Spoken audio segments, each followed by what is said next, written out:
नमस्ते प्यारे विद्यार्थियों।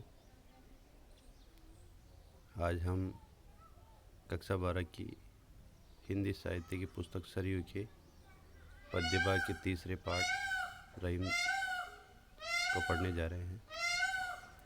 रहीमदास जी का परिचय देखिए।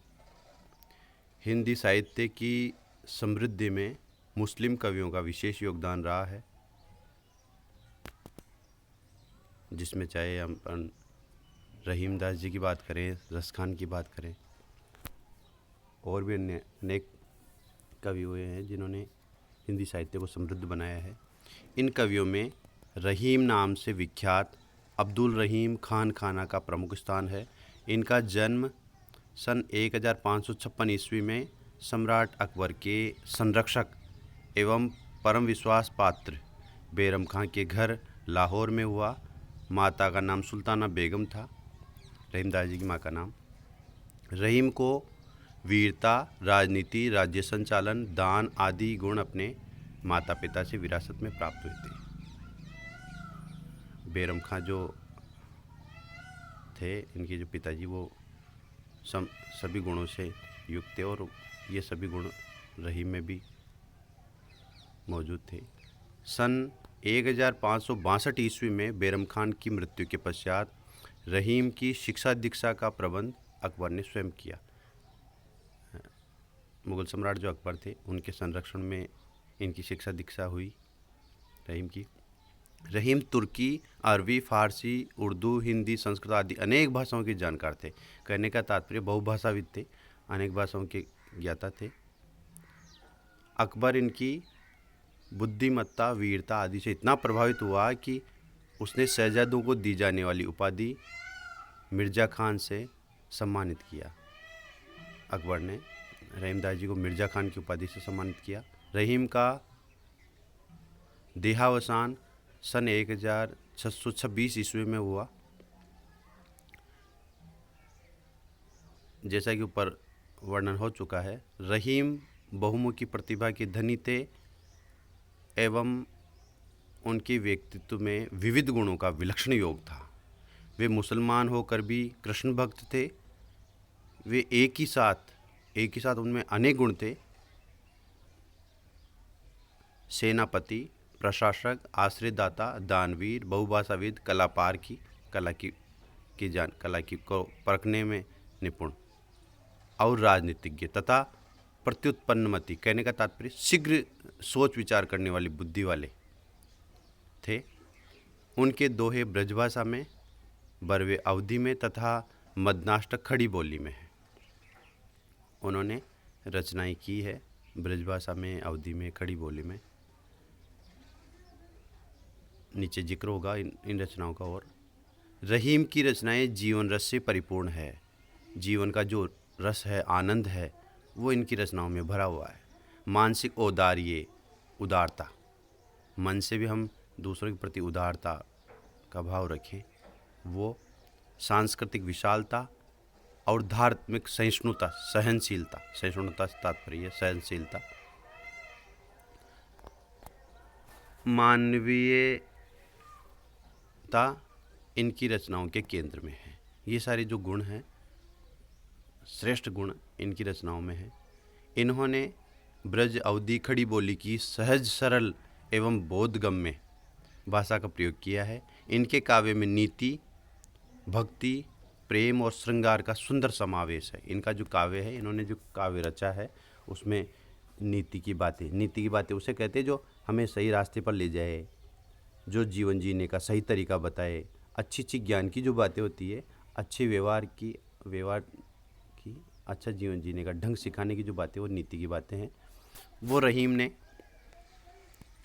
अपनी रचनाओं में ऐसी बातों का जिक्र किया है। नीति की बातें हैं, भक्ति की बातें हैं, जिसमें अभी कृष्ण भक्त थे, कृष्ण भक्ति से संबंधित उन्होंने खूब काव्य लिखा है। प्रेम और श्रृंगार से संबंधित काव्य रचना भी आपने की है। शैली सरल, सुबोध, सहज ग्राही है। इनकी जो तरीका है काव्य लेखन का, वो आसानी से हम उनके काव्य को समझ सकते हैं, ऐसा है। रहीम की रचनाओं में रहीम दोहावली या सतसई बरवे नाई का भेद, मदनाष्टक, रास पंचाध्यायी, श्रृंगार सोरठा, खेट कौतुक, नगर शोभा, संस्कृत काव्य, फुटकर काव्य विशेष उल्लेखनीय है। अब आगे देखिए, यहाँ पाठ में रहीम की जो रचनाओं का जो संकलन है, उनके दोहों का संकलन है। उन दोहों में जो धर्म, नीति, व्यवहार, राजनीति से संबंधित जो ज्ञानवर्धक जो दोहे रहीम ने लिखे हैं, उनका संकलन यहाँ अपने पाठ 3 के रूप में किया गया है। तो उनमें क्या वर्णन किया गया बताया जा रहा है। प्रस्तुत संकलित दोहों में रहीम ने अपने जीवनानुभवों को सहज रूप में अभिव्यक्ति दी है। उनके जीवन की जो अनुभव है, उन्होंने जीवन में अनुभवों से जो कुछ सीखा है, वो उन्होंने अपने दोहों में लिखा है। कहने का तात्पर्य, उन्होंने अपनी अनुभूति के आधार पर ही दोहों की रचना की है। दोहों में कोई कल्पना नहीं है, हर चीज़ उन्होंने एहसास के साथ लिखी है।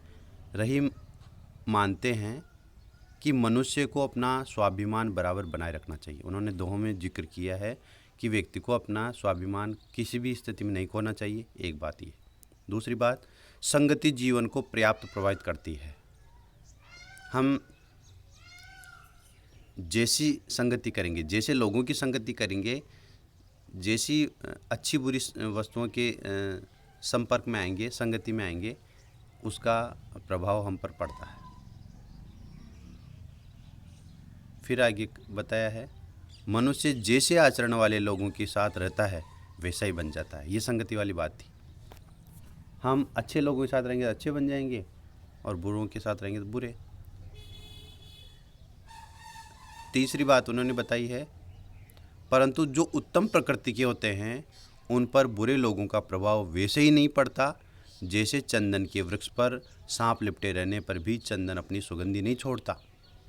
ये उन्होंने एक दोहे के माध्यम से समझाया है कि सामान्य लोगों पर तो अच्छे बुरे का प्रभाव पड़ जाता है, लेकिन जो श्रेष्ठ जो लोग होते हैं, जो उत्तम प्रकृति के जो लोग होते हैं, और उत्तम प्रकृति के लोग उन्हें कहा जाता है जो अपने लक्ष्य पर अडिग रहते हैं, जिन पर बुराई का प्रभाव नहीं पड़ता। तो ऐसे लोगों पर चंदन की वृक्ष की तरह होते हैं वो लोग। ऐसे लोगों पर बुरे लोगों की संगति का भी असर नहीं होता है। तो चंदन से उनकी समानता की गई है। फिर रहीम ने आगे बताया है कि विपरीत स्वभाव के लोग एक साथ परस्पर सद्भाव से नहीं रह सकते। फिर और आगे कहा है, रहीम ने इस बात पर जोर देते हैं कि मनुष्य को प्रेम भाव बनाए रखना चाहिए तथा पेड़ पौधों की तरह दानशील प्रवृत्ति रखनी चाहिए। मनुष्य को, फिर आगे बताया है, मनुष्य को दुष्ट प्रकृति के लोगों से मित्रता और शत्रुता दोनों प्रकार के संबंध नहीं रखने चाहिए। अब उन्होंने हमें सचेत किया है, सतर्क किया है कि हमें जो दुष्ट प्रकृति के स्वभाव के, प्रकृति का अर्थ है स्वभाव के जो लोग हैं, उनसे न तो दोस्ती रखनी चाहिए, ज़्यादा मेलजोल नहीं रखना चाहिए, और उनसे शत्रुता का व्यवहार भी हमारे लिए लाभकारी नहीं है, क्योंकि उनसे सामान्य व्यवहार हमारा रहे, न तो ज़्यादा घनिष्ठता का न ज़्यादा दूरी का। उनसे एक संयमित व्यवहार रखना चाहिए ऐसे लोगों से। वस्तुतः बात यह है कि रहीम के दोहे जीवन की पाठशाला है। जैसे हम पाठशाला में, विद्यालय में ज्ञान सीखते हैं, वैसे ही रहीम के जो दोहे हैं उनसे भी हमें जीवन जीने का ज्ञान मिलता है। इनके दोहों को सीख करके हम अपने जीवन को भली प्रकार से अच्छा जीवन जी सकते हैं।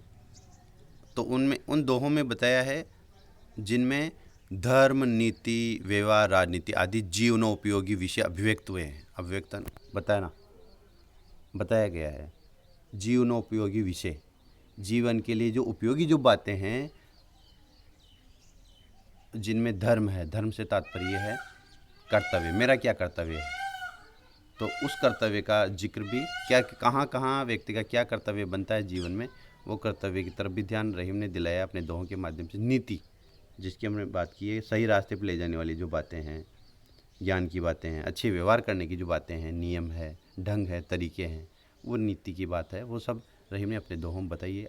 व्यवहार की बात बताइए, कैसा व्यवहार हमें किसके साथ करना चाहिए। और राजनीति, राजनीति से तात्पर्य है जैसे घर है, देश है, परिवार है, उसका संचालन भली प्रकार से हम उनको कैसे चला सकते हैं, वो राजनीति है। राजनीति का अर्थ होता है देश, घर, परिवार या कोई संस्था, उसको सही प्रकार से चलाने का ढंग। तो वो बात भी उन्होंने अपने दोहों में बताई है। आगे रहीम के जो दोहे हैं उनको हम पढ़ते हैं।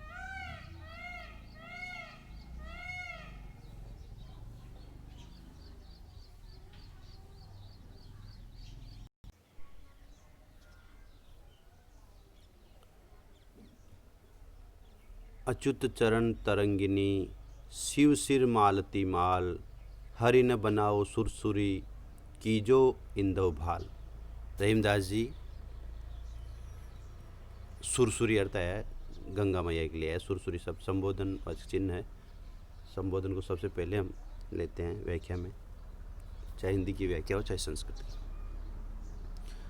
तो यहाँ गंगा मैया को संबोधित करते हुए, गंगा मैया की स्तुति करते हुए, गंगा मैया की आराधना करते हुए रहीमदास जी कह रहे हैं, एक बात मैं आपको बता दूं, किसी भी मांगलिक कार्य, किसी भी अच्छे काम की शुरुआत के लिए, चाहे ग्रंथ की रचना की शुरुआत हो या कोई अन्य कार्य हो, शुरुआत में हम ईश्वर का याद करते हैं। तो ये एक स्तुति यहाँ पर रहीम ने गंगा मैया की स्तुति से शुरुआत की है अपने दोहों की।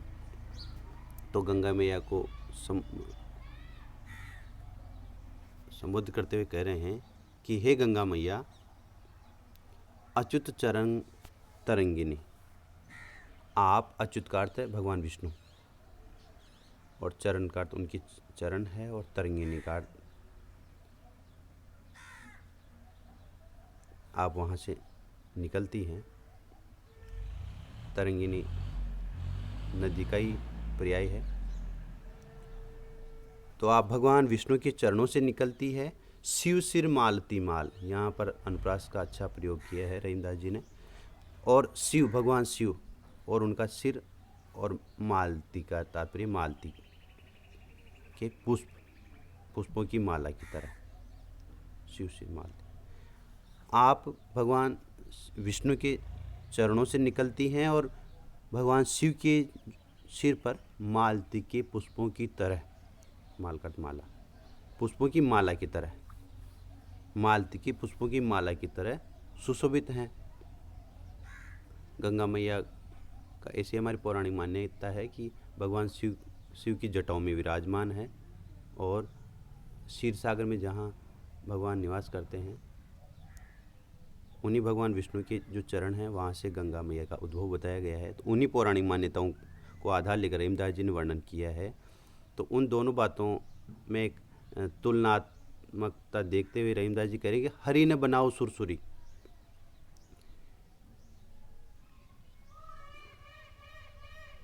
इसलिए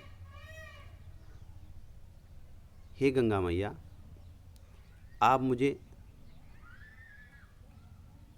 यदि आप मेरा उद्धार करें, परिस्थिति ये बन रही है कि यदि आप मेरी भक्ति से प्रसन्न होकर के, और यदि मेरा आप उद्धार करना चाहती हैं, तो मुझे हरि मत बनाना। कीजो इंदोभाल, कीजो करना, करने मतलब बनाना, मुझे आप इंदोभाल, जिनके भाल का मतलब मस्तक पर, इंदो का अर्थ चंद्रमा है, जिनके मस्तक पर चंद्रमा अर्थात भगवान शिव, आप मुझे भगवान शिव बनाना या शिव जैसा बनाना।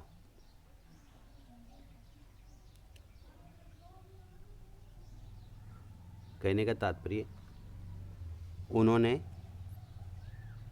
गंगा मैया भगवान विष्णु के चरणों से निकल रही है और शिव के सिर पर भगवान शिव के जटाओं में विराजमान है, तो उन्होंने गंगा मैया को सिर पर ही धारण करने जैसा एक कल्पना की कि मैं आपको अपने सिर पर ही सजाऊं हे मैया। तो गंगा मैया को एक आदर भाव से उन्होंने यहाँ पर रहीम ने स्तुति की है गंगा मैया की।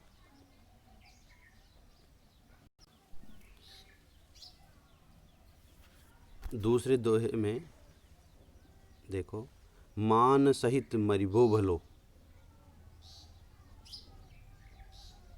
सॉरी ऊपर की पंक्ति है, अमी पियावत मान बिनो, रही मन मोहिन सुहाय, मान सहित मरिबो भलो, जो बिस देई बुलाए।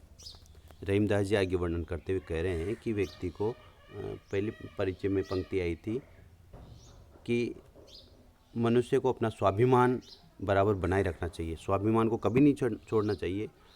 तो अमी पियावत मान बिनो, बिना मान सम्मान के, मान बिनो कर बिना मान सम्मान के, अमी का अर्थ अमृत और पियावत का पीने को मिले या कोई पिलाए। यदि हमें बिना मान के अपमान करके कोई अमृत भी पिलाए, मोहि न सुहाए, रहीमदास जी कह रही वो मुझे अच्छा नहीं लगता। मान सहित मरी वो बोलो, आगे कह रही कि मुझे तो यदि कोई मेरा मान सम्मान करके, मान सम्मान के साथ बुलाकर मुझे मारना भी चाहिए, चाहे जो विष दे ही बुलाए, मान सम्मान के साथ बुलाकर कोई जहर भी दे दे, विष का जहर बुला करके जहर पिला दे, तो उस जहर को पी करके मरना अच्छा है, श्रेष्ठ है उस अपमान के साथ अमृत पीने से। तो ये उन्होंने, रहीमदास जी ने स्वाभिमान को, अपने स्वाभिमान को बराबर बनाए रखने के संबंध में ये विचार व्यक्त किए इस दोहे के माध्यम से। फिर आगे तीसरे दोहे में, कदली सीप भुजंग मुख, स्वाति एक गुण तीन, जैसी संगति बैठिए ते सोई फल दीन। यहाँ पर रहीमदास जी ने संगति को, जीवन में संगति का जो महत्व है और जैसे लोगों की हम संगति करेंगे वैसा ही व्यक्ति बन जाता है, उस अर्थ में दोहा बताया है। उन्होंने कहा कि कदली सीप भुजंग मुख, कदली का केला, सीप का जो सीप होती है जिस समुद्र में, और सीप के अंदर ही मोती बनता है, और भुजंग मुख सर्प का मुंह। ये तीन बातें हैं। स्वाति एक गुण तीन, स्वाति नक्षत्र की जो वर्षा की जो बूंद है उसकी बात हुई है स्वाति से, और स्वाति एक से तात्पर्य स्वाति नक्षत्र में गिरने वाली पानी की बूंद, और गुण तीन, उस बूंद एक है, गुण तीन है। संगति का ही महत्व है। जैसी संगति बैठे तेसो ही फल दीन। अब यहाँ पर हम समझ लें, पहले भी अन्य छोटी पिछली कक्षाओं में आपने पढ़ा होगा कि यहाँ जो जैसी संगति करेगा उसको वैसा ही फल मिलेगा। स्वाति नक्षत्र में गिरने वाली वर्षा की जो बूंद, एक बूंद यदि व्याख्या के रूप में ऐसे समझे, कदली केले पर गिरेगी तो उसका परिणाम है वो कपूर बन जाएगा केला। यदि सीप के मुंह पर गिरेगी तो वो बूंद मोती बन जाएगी। बूंद के गुण हैं, बूंद का परिवर्तन हो रहा है यहाँ पर। केले पर गिरेगी तो वो बूंद कपूर बन जाएगी, सीप में गिरेगी तो मोती बन जाएगी, और सर्प के मुंह में गिरेगी वो बूंद ही जहर बन जाएगी। पानी की बूंद एक थी, लेकिन उन्होंने संगत, केले की संगत की, सीप की संगत की, और सर्प के मुंह की संगति में जब वो बूंदें आई, बूंद का स्वभाव एक था लेकिन वो संगति अलग अलग हुई, तो उनका परिणाम भी अलग अलग हुआ। एक जगह बूंद कपूर बन गई, एक जगह मोती बन गई, और एक जगह जहर। तो ये संगति का ही प्रभाव बताया है रहीमदास जी ने। रहीमदास जी आगे कह रहे हैं कि कही रहीम संपत्ति सगे, बहुत बनत बहुत बहु रीति, विपत्ति कसोटी जे कसे ते ही सांचे मीत। अब यहाँ पर विपत्ति के समय जो काम आता है वही सच्चा मित्र होता है। इस संबंध में रहीमदास जी कह रहे हैं कि, रहीमदास जी वर्णन करते हुए कह रहे हैं, संपत्ति सगे, धन संपत्ति, धन संपदा हमारे सगेगार हमारे पास होती है, हमारे पास में होती है। बनत बहुत बहुरीति, हम और सगे से अर्थ हम सगा संबंधी भी कह लें, मित्र कह लें। जब तक हमारे पास धन संपदा होती है तब तक बनत सगे, बहुत सारे मित्र, अनेक रिश्तेदार हमारे पास, बहुत बहुरीति, अनेक प्रकार से बहुत सारे सगे संबंधी मित्र हमारे पास हमारे से एक रिश्ता बना लेते हैं, अनेक संबंध हमारे से जोड़ लेते हैं लोग, जब तक हमारे पास धन संपदा है। विपत्ति कसौटी जे कसे ते ही, लेकिन उनमें से सच्चा कौन है उसका पता, उसका मालूम तब होता है जब विपत्ति रूपी जो कसौटी है, कसौटी परखने की वस्तु होती है, जांचने की वस्तु। जैसे हम कहीं कोई प्रयोगशाला में किस चीज़ की जांच करते हैं, उसके असली और नकली होने की, वैसे हमारे जीवन में भी परखना, कसौटी से तात्पर्य लेंगे परखना। तो उस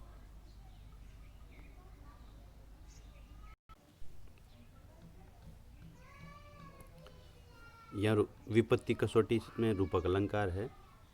तो इसमें बताया कि जो विपत्ति के समय जो हमारे साथ रहे, विपत्ति में भी जो हमारा दुख आपत्ति का जो समय है, उस समय भी जो हमारा साथ नहीं छोड़े, वही सच्चा मित्र है, वही सच्चा संबंधी होता है। तो वो जांचने का सही तरीका है सच्चे और झूठे व्यक्ति को। फिर आगे रहीमदास जी ने कहा है, रहीमन काज परे कछु और है, काज सरे कछु और, रहीमन भौरी के भये, नदी सिरावत मोर। यहाँ बताया गया है कि जब व्यक्ति को किसी व्यक्ति से काम होता है तो उसका व्यवहार अलग होता है, और काम निकल जाने पर उसका व्यवहार बदल जाता है। उस संबंध में कहा है कि काज परे कछु और है, काज सरे कछु और है। जब व्यक्ति को किसी दूसरे व्यक्ति से काम पड़ता है तो उसका व्यवहार कुछ अलग प्रकार का होता है, अर्थात अच्छे प्रकार का व्यवहार होता है। लेकिन जब उसका काम निकल जाता है, उससे उस व्यक्ति को कोई ज़रूरत नहीं होती, आवश्यकता नहीं होती दूसरे व्यक्ति से, तो उसका व्यवहार बदल जाता है, अर्थात रूखा व्यवहार हो जाता है उसका। उदाहरण के रूप में समझे, रहीमन भौरी के भये, नदी सिरावत मोर। उसी प्रकार बदल जाता है व्यवहार जिस प्रकार भौरी के भये, भौरी का फेरे, विवाह में जो फेरे पड़ते हैं, विवाह के बंधन में जब युवक युवती को बांधा जाता है, तब उनको फेरे उनके डाले जाते हैं, और उन फेरों के बाद में वो जीवन भर के साथी बन जाते हैं। तो जब फेरे होते हैं तो व्यक्ति के सिर पर जो मोड़ होता है, मोड़ बांधा जाता है सिर पर, उस मोड़ का इतना महत्व होता है कि मोड़ के बिना व्यक्ति फेरे नहीं ले सकता। तो उसकी वहाँ पर कितनी आवश्यकता थी, तब तो व्यक्ति उसको सिर पर बांध कर रखता है। लेकिन जब फेरे हो जाते हैं, पूर्ण हो जाते हैं और विवाह का जो कार्य संपन्न हो जाता है, तो उस मोड़ को सिर से उतार करके नदी में, नदी सिरावत मोड़, सिरावत का बहा देना, उस मोड़ को उतार करके नदी में प्रवाहित कर दिया जाता है, बहा दिया जाता है। तो उसका महत्व था तब तो उसको सिर पर रखा मोड़ का, और मोड़ का जब उसकी ज़रूरत आवश्यकता खत्म हो गई तो उसको बहा दिया गया। उसी प्रकार व्यक्ति काम पड़ने पर और काम निकल जाने पर व्यवहार बदल जाता है। आगे कहा है, खेर खून खांसी खुशी, बेर प्रीति मदपान, रहीमन दाबे ना दबे, जानत सकल जहां। रहीमदास जी आगे कह रहे हैं, देखो अनुप्रास अलंकार की बहुत ही सुंदर छटा यहाँ पर उन्होंने बिखेरी है रहीमदास जी ने। रहीमदास जी वर्णन कर रहे हैं, खेर, ये खेर शब्द है खेरियत से, कुशलता से, खेरियत उर्दू का शब्द है, उससे बना है। और खून का रक्त, खांसी जो हम जानते हैं, और खुशी, खुशी का अर्थ प्रसन्नता। बेर, शत्रुता, प्रीति, प्रेम भाव, मदपान, शराब का सेवन करना, ये सारी जो बातें हैं, दाबे न दबे, दबाने से भी नहीं दबती, छुपाने से नहीं छुपती, जानत सकल जहान, इस बात को सारा संसार जानता है, जानकर संसार। इन सब बातों को व्यक्ति कितना ही प्रयास करे वो नहीं छुपती। ये उन्होंने एक नीति की, नियम की बात बताई है कि आदमी खुश, वास्तव में ऐसा ही होता है। कुशलता से तात्पर्य अच्छा, जब उसके साथ अच्छा हो, मंगल की स्थिति हो, भलाई की स्थिति हो व्यक्ति के साथ में। किसी भी बुरी स्थिति से बाहर जो व्यक्ति होता है, सब कुछ ठीक हो, कुशल उसे कहते हैं। जिसका सब कुछ ठीक हो तो उसके चेहरे की जो अच्छाई जो उसमें झलक जाती है, और खून है, उसको व्यक्ति एक बार कहीं एकदम से कहीं चोट लग जाए और निकलने लग जाए तो एकदम से फिर तो रुक जाएगा, थक्का बन जाता है, लेकिन एकदम से रक्त नहीं रुकता है, दाबने से भी नहीं दबता है, रोकने से नहीं रुकता है। खांसी को भी जब खांसी आती है उस समय व्यक्ति कितना प्रयास करे, रोकने से नहीं रुकेगी। खुशी है, प्रसन्नता है, वो भी दिखाई देती है, प्रलक्षित हो, छुपाने से नहीं छुपती। शत्रुता का भाव है, वो भी नहीं छुपता। प्रेम भाव है, वो भी नहीं छुपता। और शराब का जो सेवन करे उसको व्यक्ति छुपाना चाहे, उसकी जो दुर्गंध है या उस व्यक्ति की लड़खड़ाने की स्थिति है, वो चाहे तो भी नहीं छुपा सकता। हम उस व्यक्ति को देखकर ही समझ जाते हैं कि इस व्यक्ति ने शराब का सेवन किया है। फिर रहीम ने आगे बताया है,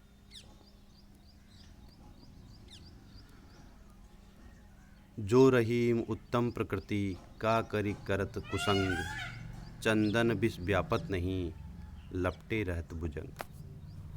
परिचय में जो बात हमने पढ़ी थी कि जो उत्तम प्रकृति के लोग होते हैं उन पर बुरे लोगों का प्रभाव वैसे ही उसी प्रकार नहीं पड़ता जैसे चंदन का जो पेड़ है, और उस पेड़ से उसकी सुगंध की वजह से सर्प उससे लिपटे रहते हैं। सर्प बुरे लोगों का प्रतीक है और चंदन उत्तम प्रकृति के लोगों का प्रतीक है। अब अच्छे लोग बुरे लोगों से कितना ही लिपटे रहें, उनसे जुड़े रहें, लेकिन चंदन, जिस प्रकार सांप चंदन का कुछ भी अहित नहीं कर पाते, विषीले जो जहरीले जो सर्प है वो चंदन के पेड़ों से लिपटे रहने पर भी उस चंदन को नुकसान नहीं पहुंचा पाते, चंदन के पेड़ को क्षति नहीं पहुंचा पाते हैं। उसी प्रकार अच्छी प्रकृति के जो लोग, अच्छे स्वभाव के जो लोग, श्रेष्ठ स्वभाव के जो लोग हैं, जिनका स्वभाव अच्छा होता है, प्रकृति का स्वभाव, उन लोगों का करी सकत कुसंग। कुसंग का बुरी संगति वाले जो लोग हैं, दुष्ट प्रकृति वाले, दुष्ट स्वभाव वाले जो लोग हैं, वो उनका कुछ भी नहीं बिगाड़ सकते। जिस प्रकार चंदन के पेड़ का जहरीले सांप भी कुछ नहीं बिगाड़ सकते।